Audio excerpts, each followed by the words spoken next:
Tu as déjà vécu une ou plusieurs épreuves qui t'ont profondément déstabilisé? Tu sais, le genre de moment difficile qui peut vraiment ébranler notre confiance en nous-mêmes. Avec mon invité d'aujourd'hui, tu vas découvrir comment tu peux transformer cette expérience en un tremplin pour te reconstruire et renforcer l'estime de soi. Et tes cheveux dans tout ça? Dans cet épisode, tu vas pouvoir explorer le lien entre nos cheveux et notre image de soi et découvrir comment en prendre soin peut t'aider à te sentir mieux dans ta peau. Allez, suis-moi, c'est parti! Bonjour et bienvenue dans le premier podcast qui parle aux femmes ayant tout essayé pour réussir à prendre soin de leurs cheveux naturels. Je m'appelle Carole Seguin, passionnée de cheveux et de soins naturels depuis 2013. Je suis coach capillaire certifié et je t'aide à imaginer tes propres solutions pour rester belle, féminine et confiante avec tes cheveux. Welcome aux femmes qui veulent faire de leur rêve de chevelure naturelle une réalité et transformer leur vie. Aujourd'hui, j'ai le plaisir d'accueillir Fabienne Godine. Comme moi, son histoire va te toucher en plein cœur. Elle partage son parcours de vie et nous livre ses conseils pour renforcer l'image de soi et t'épanouir pleinement dans ta vie personnelle et professionnelle. Fabienne est formatrice de conseillère en symptothermie. Elle est experte de la fertilité et autrice de plusieurs ouvrages sur la santé féminine. On s'est rencontrés à l'Académie du podcast et après avoir beaucoup parlé cheveux en off, on a décidé de le faire devant nos micros. Fabienne est la créatrice du podcast Féminité et Gynécopédie et elle aborde des sujets tels que la biologie, l'identité, la sexualité et les cycles féminins. Elle ne se conforme pas à des normes ou à des stéréotypes dépassés. D'ailleurs, j'adore ce qu'elle fait. Je te mettrai les liens vers son podcast et ses réseaux sociaux en description de cet épisode. Allez, on se retrouve juste après notre entretien et tu sauras comment utiliser tes cheveux pour t'aider dans ton propre cheminement. Donc, bonjour Fabienne, je suis extrêmement heureuse de te recevoir. Bienvenue sur mon podcast. J'espère que tu vas bien. Oui, bonjour Carole, je suis très contente de venir. Ok, en tout cas, c'est vraiment un plaisir pour moi de t'accueillir et voilà, on va passer un petit moment ensemble, toutes les deux. Alors moi, ce que j'aimerais te demander, du coup, est-ce que tu pourrais nous décrire la situation que tu vivais avant de connaître le bonheur du métier que tu exerces aujourd'hui? J'imagine que ça doit être un parcours, ça a été un cheminement. Est-ce que tu veux bien nous dire un petit peu ce que tu vivais avant ça, en fait? Ouh, Oui, tu de mettre les pieds dans le plat, tu sais pas où tu vas. je t'écoute.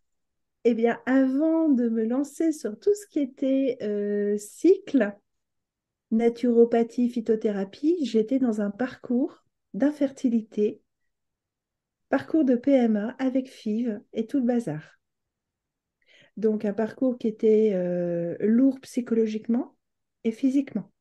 J'ai commencé l'observation de mon cycle, de mon corps, très jeune, puisque j'ai eu la chance en terminale d'avoir un professeur qui pratiquait la méthode Billings, donc qui est une méthode uniquement basée sur la glaire cervicale et qui nous a expliqué comment ça fonctionnait. Ça tombait bien, c'était au programme du bac, et puis on a vu les courbes de température, etc. On a vu le cycle de la femme. J'ai eu 16 au bac, et puis j'ai continué à faire attention à ce qui se passait. Et puis, ben, quand je me suis mariée à 26 ans, presque, on a pris un petit peu de temps et puis après on se dit que ça serait bien d'être parent et puis bah, bébé n'est jamais arrivé. Et on s'est retrouvé sur un parcours PMA avec tout ce qu'on peut imaginer. En plus, moi, ça allait. C'était une infertilité masculine. C'était moi qui me prenais les traitements parce que la médecine était incapable d'améliorer la situation fertile de mon époux. C'était quand ça? C'était à quelle époque? Que quand on parle d'infertilité, finalement, puisque là tu parles d'infertilité masculine, mais c'est toi qui prenais les traitements, c'est toi qui... C'était quand? C'était il y a combien d'années peut-être? C'était il y a 20 ans, mais D'accord. 20 ans après, on est On est toujours au même stade? ouais, on est toujours à peu près au même stade. La fertilité masculine est relativement fragile. Donc en 20 ans, la recherche a quand même avancé, hein. Moi, il y a des choses que j'ai identifiées il y a déjà longtemps, mais aujourd'hui, on commence à avoir des études à ce niveau-là sur l'impact de l'hygiène de vie, sur l'impact des perturbateurs endocriniens, sur la fertilité des hommes. Mais c'est pas parce qu'on sait d'où ça vient qu'on sait réellement la réparer. Et tu vois, j'ai des clients de naturopathie qui sont sur des parcours FIV pour cause d'infertilité masculine. Et du coup, quand on est dans ce programme-là, dans ce parcours de FIV, et que pour cause d'infertilité masculine, comment nous, femmes, on ressent les choses? Comment on les vit? Je dirais qu'il y a beaucoup d'injustice, oui, sentiment d'injustice, très compliqué au niveau du rapport de couple, parce qu'on ne peut pas charger l'autre en lui disant que c'est de sa faute. De toute façon, il a déjà suffisamment tendance à penser que c'est de sa faute. Et physiquement, c'est compliqué, c'est lourd. Ce ne sont pas des traitements qui sont anodins, loin de là. Donc, il y a des impacts sur le corps, il y a des impacts. Après, c'est intéressant parce que ça permet de bien voir les impacts, les corrélations entre les variations hormonales et les variations d'humeur, par exemple. Donc, il y a des aspects intéressants si on se met en position d'observateur. Par contre, au niveau émotionnel, c'est très compliqué. Et puis, au niveau du couple, il y a aussi tout ce qui va être au niveau de l'intimité, qui peut devenir compliqué, qui a tendance à devenir compliqué pour beaucoup de couples, puisque il y a d'un côté rentrer dans des rapports à visée uniquement procréative, que j'appelle faire de la gymnastique procréative, et en même temps, il y a une espèce de désintérêt, parce qu'on sait que quoi qu'on fasse, il y a quasiment zéro chance de mettre en place une grossesse. Donc il y a un rapport très ambivalent entre ne pas, tu vois, ne pas culpabiliser, rester soudé, déconnecter la sexualité de la procréation. C'est assez compliqué. Tu parlais de rapport au couple, tu parlais de l'intimité, la culpabilité, etc. Tous ces aspects-là. Donc, ça veut dire que c'est un travail à deux. Voilà. Exactement. Et c'est compliqué de rester dans un travail à deux, dans Mhm. un travail d'équipe, parce qu'on passe tellement par des hauts et des bas en termes d'espoir. Voilà, on fait des hauts et bas émotionnels, espoir, désespoir. Il y a des très forts investissements émotionnels sur les traitements. C'est vraiment des hauts et bas. Et forcément, ça ne va pas en même temps, forcément, chez monsieur et madame. Tu vois, il peut y avoir des décalages. Alors en plus, moi, je suis une optimiste. J'avais un mari qui était pessimiste de nature. Ça aide pas. Et de toute façon, dans tous les couples, il y en a toujours un qui est un peu plus pessimiste et l'autre un peu plus optimiste. C'est assez compliqué de trouver le rythme et la difficulté, en fait, c'est de maintenir une bonne communication. Voilà, c'est ça. C'était l'idée, justement, c'était de maintenir cette communication, de maintenir ce travail à deux qui est essentiel, mais en même temps, la personne qui porte le bébé, ça reste la femme. Oui. Alors après, ça veut dire aussi que il faut aller réfléchir sur ce que c'est qu'être une femme sans être une mère. Oui. Tu peux nous en dire plus? Et bien justement, moi je viens d'une lignée de femmes où les maris ne survivaient pas longtemps. Donc une lignée où les pères étaient très absents. Donc tu vois, c'était des femmes qui vivaient beaucoup la féminité à travers la maternité. Quand j'étais petite, mon père était sur les routes à peu près 9 mois par an. Je le voyais le samedi soir, le dimanche, parce qu'il préparait sa semaine, et puis le lundi, il était reparti. Donc, le modèle masculin, oui, le modèle du père, oui, mais pas forcément le modèle du couple qui avance main dans la main au quotidien. J'avais forcément une maman très, très indépendante, mais qui avait été élevée aussi par des mères indépendantes. Donc, des femmes très épanouies dans leur maternité, un petit peu moins, je ne vais pas dire pas épanouie, mais un peu moins présente en tant que modèle dans le couple, très indépendante, même dans leur couple. Derrière, ben, moi, je me suis retrouvée à devoir réinventer ce que c'était pour moi la féminité sans la maternité. Parce que mon modèle, c'était ça. Et c'était pas non plus prendre un virage à 180 degrés en disant pas besoin d'homme dans ma vie. Ça, c'est le modèle expérimenté par d'autres membres de ma fratrie. Pas d'homme dans ma vie, non. Comment on fait quand on a un homme dans sa vie et qu'on n'a pas d'enfant pour se positionner comme femme, comme épouse, les deux, sans être la mère de son mari, sans être totalement indépendante, sans être non plus complètement dépendante. Trouver le juste milieu en termes d'autonomie. C'est un programme. Je C'est un bosse. programme. Donc, c'est ça, en fait, les ressources que tu as dû déployer finalement. Oui. Et que je continue à travailler. Je me doute, Ah, une perpétuelle évolution, c'est une amélioration continue. On n'arrête pas. on n'arrête Donc, pas. donc, tu parles d'autonomie Oui. et du coup, le rapport au couple, du coup, voilà, comme parler de modèle de couple que tu n'avais pas, du coup, de par ta famille, voilà, ou peu. Et cette difficulté que la vie a mis sur votre chemin avec ton époux, bah, du coup, qu'est-ce que ça a éveillé en toi? Qu'est-ce qui a fait que tu t'es dit, bon, je change maintenant, je change mon angle de vue. J'ai envie de dire pas le choix, Ouais. sens de choix. Mhm. Comme j'avais un modèle de mère qui faisait passer les enfants avant tout, euh, ça aurait donné, ça aurait- je pense que j'aurais eu du travail justement sur relativiser entre la place de l'homme et la place de l'enfant. Tu peux préciser? J'ai été élevée avec le discours de il faut marcher sur le ventre de son mari pour nourrir ses enfants. Si tu dois choisir entre nourrir tes enfants et ton mari, tu choisis tes enfants. D'accord, ok, je comprends. Euh, S'il y a un steak, c'est pour l'enfant, c'est pas pour le mari. D'accord. Ce qui n'interdit pas de le couper en deux. Oui, mais c'est pas ce qu'on t'a appris. On t'a dit, Voilà. Mais moi, voilà, ce qu'on m'a appris, c'était pas le partage. non, c'était le sacrifice, c'est C'était l'enfant d'abord. l'enfant d'abord. Et du coup, alors toi, donc puisque cet enfant n'était pas là, ce mari étant là, toi étant là, tu t'es dit, bah voilà, on va faire l'équilibre, peut-être, on va partager ce steak. Ah, voilà, moi, c'est ce que je me dis. On va partager le steak. Après, je ne l'ai pas vraiment expérimenté non plus. Hmm, Il n'y a pas d'enfant.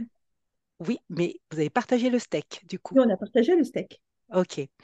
Donc, c'est à rejoindre ce que tu te parlais d'autonomie, voilà, des qualités, finalement. C'est ça, en Voilà. fait. Et évidemment, j'ai testé aussi faire passer l'autre avant moi. Ouais. Bon, j'allais dire de manière assez classique, j'ai été la mère de mon mari. En tout cas, il y a eu cette tentation.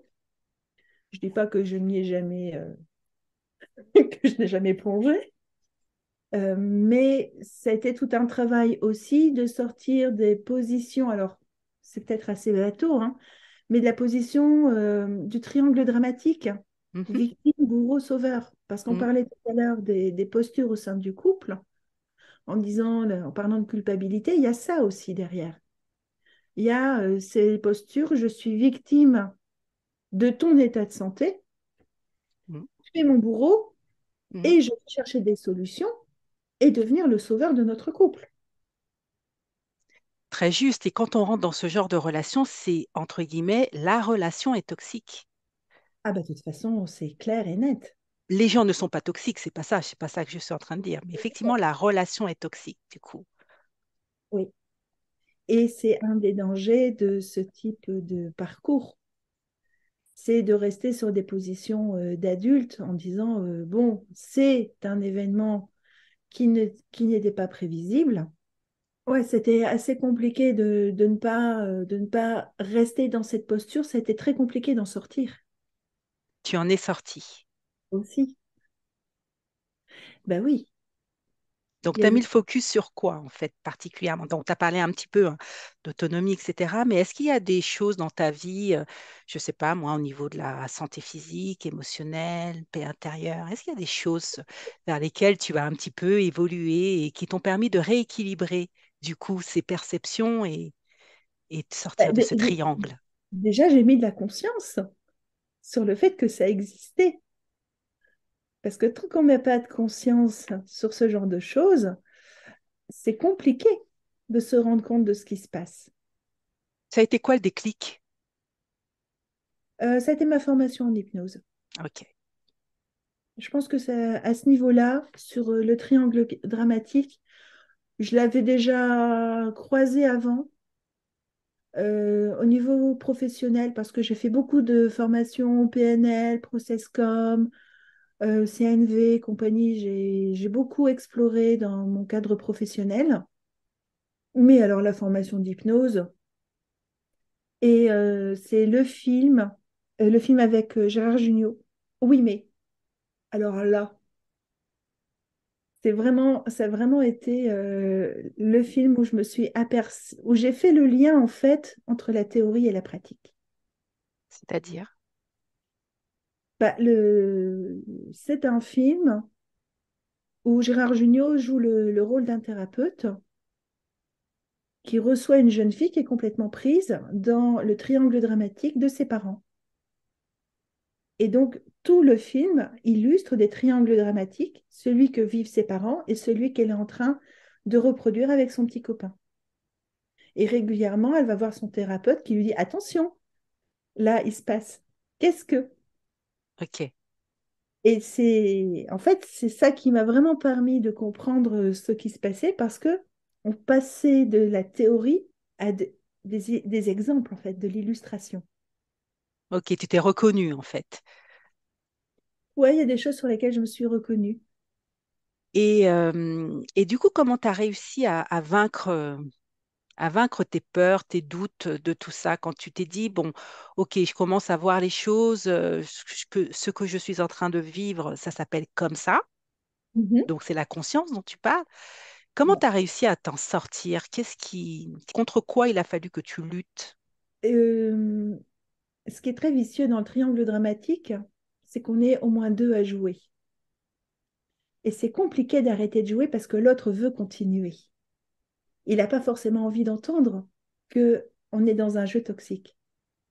Donc ça a été la première difficulté, et ça a été de sortir du jeu sans casser la relation. Donc toujours se repositionner sur un niveau neutre, ça a été le premier travail. Est-ce que ça a été finalement une responsabilisation, tout simplement, de se dire, bah voilà, je suis responsable du rôle que j'ai à jouer et j'ai décidé que je jouais ce rôle-là. Point. Bah, j'ai pas de responsabilité sur l'autre. Comme tu l'as dit, il faut être deux pour jouer. Tu peux pas avoir une influence. Enfin, comment dire, tu peux pas demander à l'autre de faire ce que tu veux. Tu ne Tu peux. changes pas l'autre, par contre, tu peux changer ton propre comportement. D'accord. Donc ça a été ça, en fait, sortir du jeu.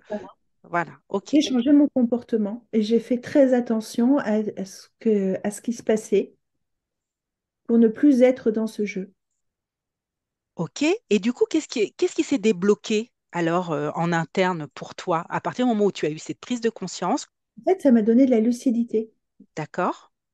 Ça m'a donné de la lucidité sur, sur ce que je vivais, sur comment j'accueillais les événements et sur ce que je voulais, ce que je ne voulais plus et ce que je voulais, ce que j'acceptais, ce que je n'acceptais plus.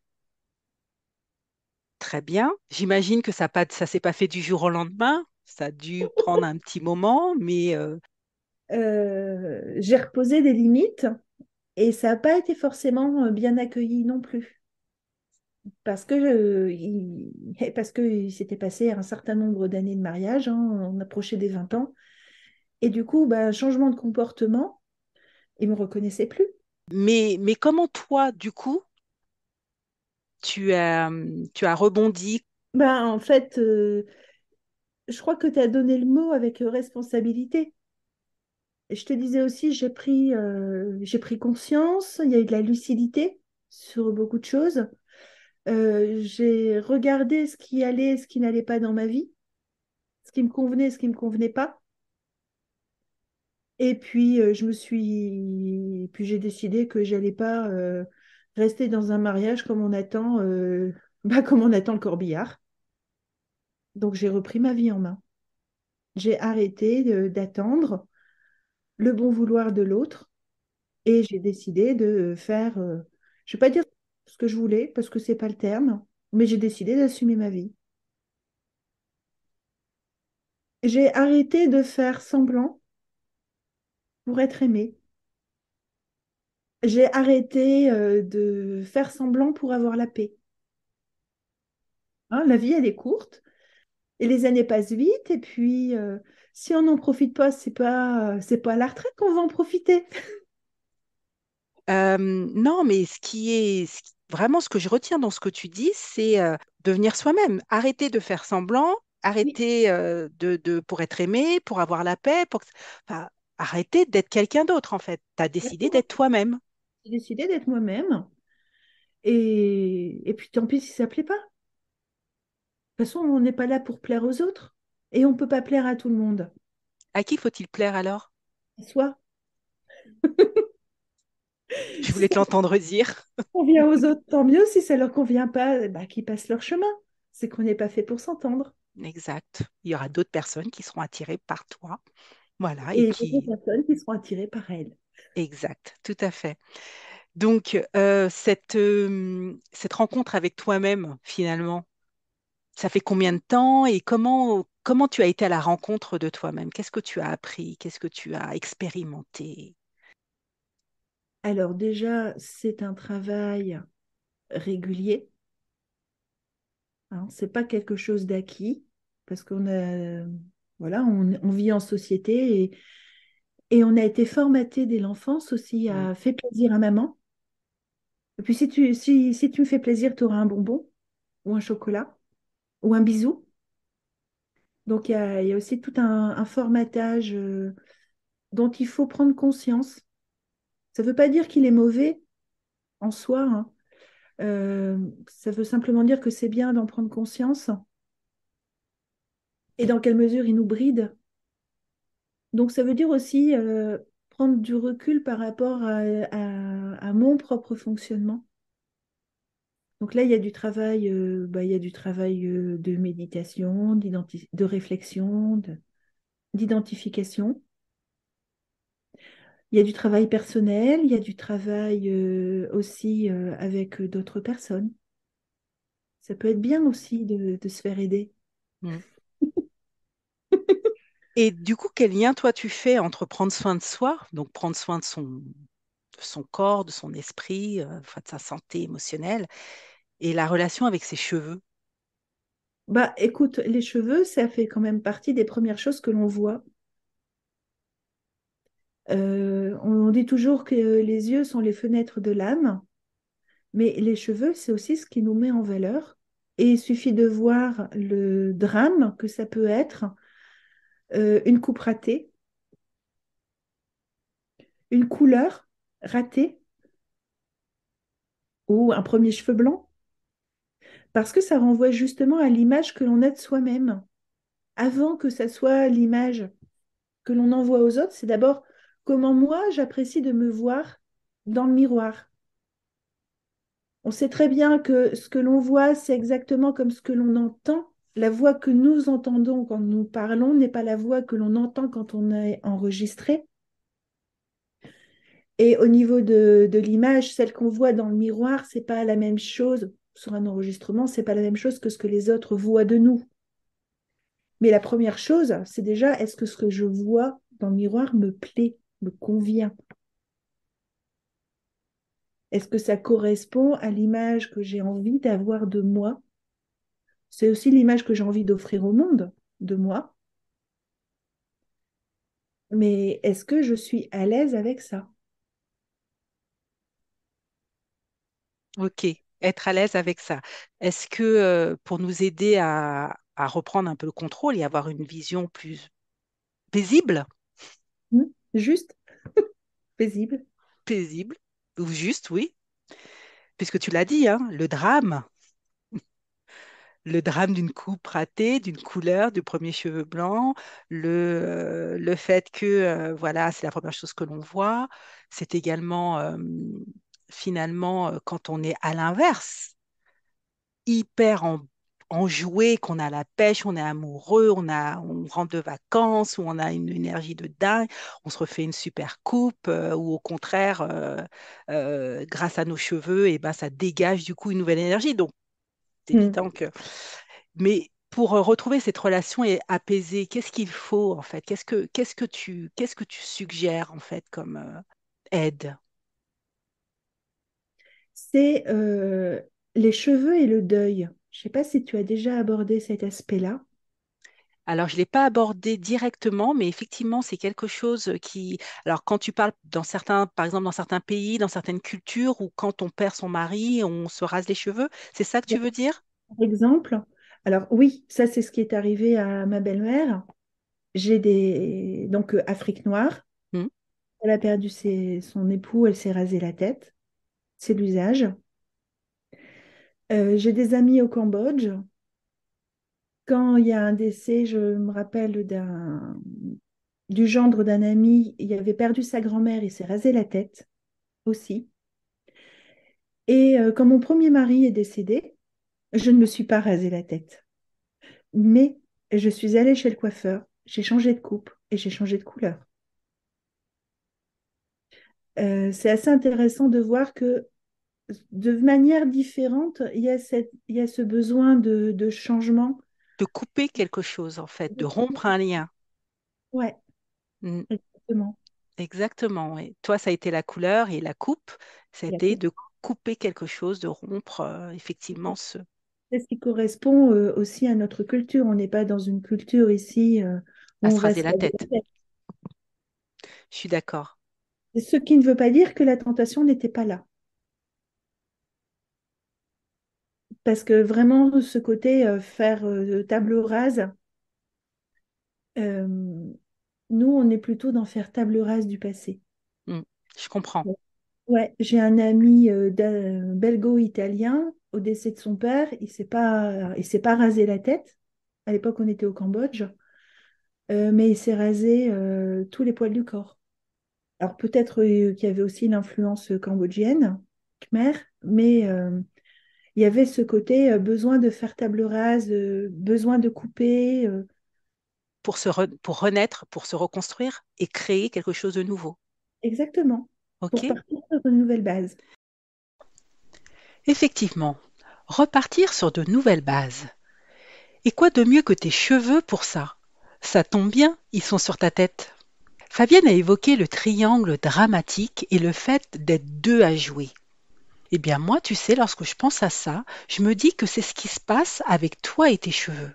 Parce que si ça fait des mois, des années que tu es insatisfaite, gênée et triste de ne pas obtenir des cheveux qui sont beaux, souples, qui poussent en santé et qui te plaisent, et malgré tes efforts, ça ne fonctionne pas, c'est que je me dis que depuis des mois et des années peut-être, toi et tes cheveux, vous jouez le rôle du bourreau, de la victime et du sauveur. Chacun à tour de rôle.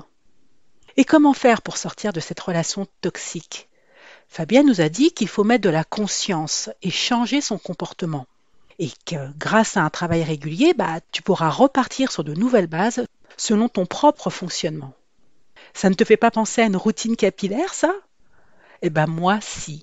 Tu sais, le fait d'apporter à tes cheveux qui sont intimement liés à toi, les bons nutriments et tout l'amour nécessaire pour les entretenir régulièrement avec ce qu'ils aiment et surtout prendre plaisir à le faire. Enfin, Fabienne nous a parlé de faire table rase du passé pour créer quelque chose de nouveau. Eh bien moi, je fais le parallèle avec rompre avec tes anciennes habitudes et tes pensées toxiques sur toi et tes cheveux, pour te créer ta vie rêvée grâce à tes cheveux. Te transformer en cette belle femme que tu veux devenir. Je t'invite à y réfléchir. Si tu veux changer de regard sur tes cheveux, vraiment je t'invite à me rejoindre dans mon univers capillaire. Inscris-toi à ma masterclass, je t'invite vraiment à la visionner parce qu'elle est offerte et elle te permettra d'avancer vers tes cheveux. C'est le premier pas que tu feras vers tes cheveux. Cette masterclass s'appelle Comment obtenir la chevelure naturelle de tes rêves sans y passer des années. Le lien, c'est bit.ly, bit.ly/Carole Seguin. Le lien se trouve également en description de cet épisode. Avec cette masterclass, tu verras que tu as jusqu'à présent joué un rôle qui n'était pas le bon avec tes cheveux. Et tu verras que en suivant un autre chemin, tu obtiendras les résultats que tu attends. Car il faut changer ses habitudes pour obtenir de nouveaux résultats. Car les mêmes causes produisent les mêmes effets. Il te faut donc changer. Tu découvriras notamment à quel point il est bénéfique de te focaliser sur la santé et l'acceptation de tes cheveux pour atteindre enfin cette libération émotionnelle et t'épanouir pleinement dans ta vie personnelle et professionnelle. Je te donne rendez-vous sur ma masterclass et à la semaine prochaine pour un nouvel épisode. J'ai vraiment hâte de te retrouver. Salut!